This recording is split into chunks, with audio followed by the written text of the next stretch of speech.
So it's kind of exhaust week around here. We got Chris Rosenberg 69 Ironhead. This exhaust is stainless. So this bike had kind of been done up a little while ago, but I messed a couple things up when I was final welding a bunch of stuff because this is all going to get smooth and it's going to be shiny like chrome.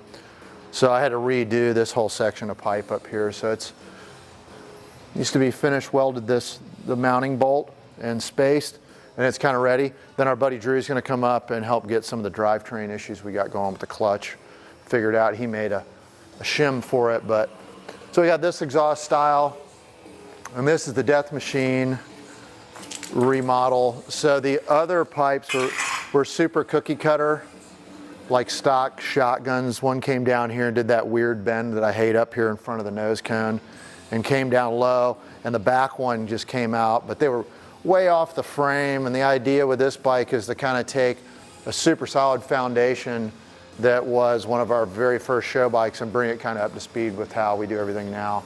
So this exhaust here is kind of, I'm going to leave the welds exposed. So these are argon back purged, polished pipes and semi-finished welds. So I'll keep moving this way. I got this piece mocked up this morning. I think it's got the right turn and the spacing. This exhaust I did where it's stacked shotgun style, high and low, which I'm digging how it looks. It's going to get a stainless sissy bar built to fit the seat and everything. So that exhaust is stainless, this exhaust is stainless, and then we have Tom Dowd's pan shovel that we're doing here. This is steel exhaust that's going to get chromed. This stuff's all set up.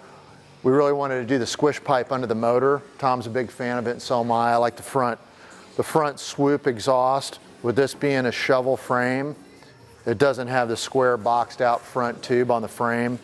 It's nice and round. So we wanted to kind of match all that stuff up, and all the bends that I did here, they're all round. There's no flat spots in them. So what I'm going to do is when we mock these up, I just tack these on here for length. So I'm going to have to cut them and add straight length pipes to these guys, and that's what we're about to do.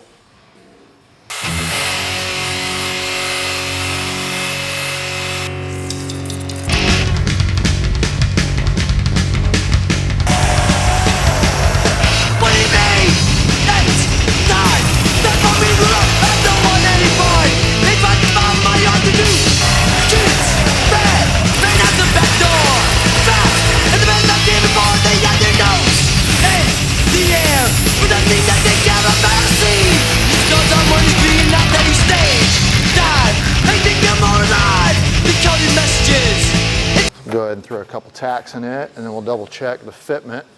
Now he's so ashamed. Now I'm always changing out. We believe the same things. You stand to the side. Reverse the hardcore ride. He don't get to do back. You can see all the good things that I see. Back, hey, back in the days. My way to your best way.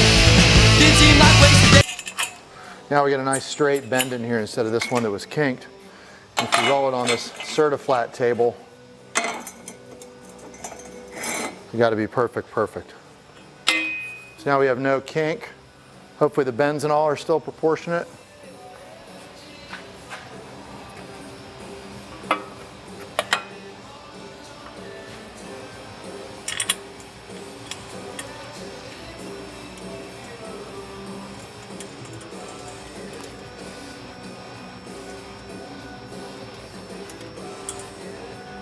Fortunately, with this application, it's not quite as tight as the Death Machine exhaust over there.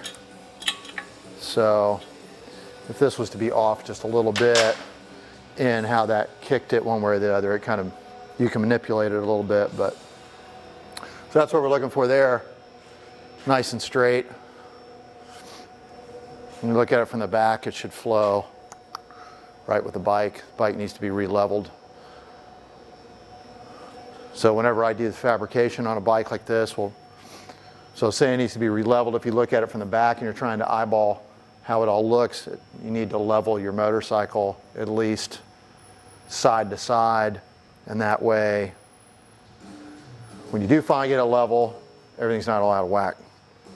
So I'm basically gonna do the same procedure to this guy. I like to do the harder ones first. That way your day gets easier. But go ahead and cut this little feller down here. We're gonna do the same thing. I was so sincere, now I see more clearly. This is only work to them. It's not to me, so I say, have done the band that change. Good luck to your own way.